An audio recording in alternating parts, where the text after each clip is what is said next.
مين فينا ما جربتش تكون خارجة في مشوار وابنها يشبط في لعبة ويعيط عليها وما تبقاش عارفة تعمل معاه ايه، تجيبها له ولا لأ؟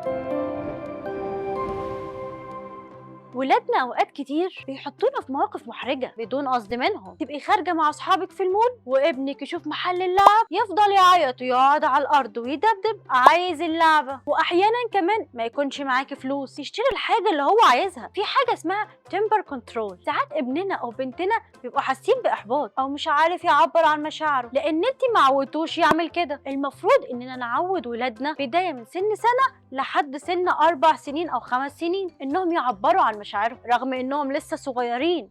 رغم انهم لسه صغيرين. طب ازاي بقى نعلمهم ده؟ قبل النزول نقعد مع الطفل نوريه ونقول له الفلوس اللي معانا ونفهمه اننا مش هنعرف نشتري حاجه دلوقتي بس هنبدلها بحاجه تانية تكون متاحه، او تخليه يشوف صحابه او يلعب معاهم في الخروجه مثلا، وتعملي حوار مع الطفل وتفهميه ان لو حصل غير كده او شبط في حاجه انتوا مش متفقين عليها هيكون ليكي رد فعل قوي. طب احنا عملنا ده وبرضه اتحطينا في موقف محرج والطفل شبط وصرخ وقعد على الارض مش عايز يمشي غير لما تشتري له اللعبه. في الحاله دي انت بتوطي وتحضني الطفل بطريقه مختلفه غير الطريقه المتعود عليها وتخلي ظهره ليكي عشان ما يحاولش يضربك ويحرجك قدام صحابك، وتفهميه بصوت واطي بعد ما تطبطبي عليه اننا هنجيب الحاجه دي بس في وقت تاني وشيليه وامشي. الموضوع خلص على كده؟ لا طبعا. لازم تعلمي الطفل ازاي يتعامل مع مشاعره. ازاي بقى الكلام الكبير ده هتعمليه انك برضو هتتكلمي معاه وتنفذي وعدك ليه انك هتشتري له الحاجه اللي هو عايزها بس في وقت تاني، وتسمعي منه هو غضبان ليه وزعلان ليه. لكن اوعي ابدا تنفذي طلبه وقت ما هو شبطان وعايز اللعبه لانك لو استسلمت لضغطه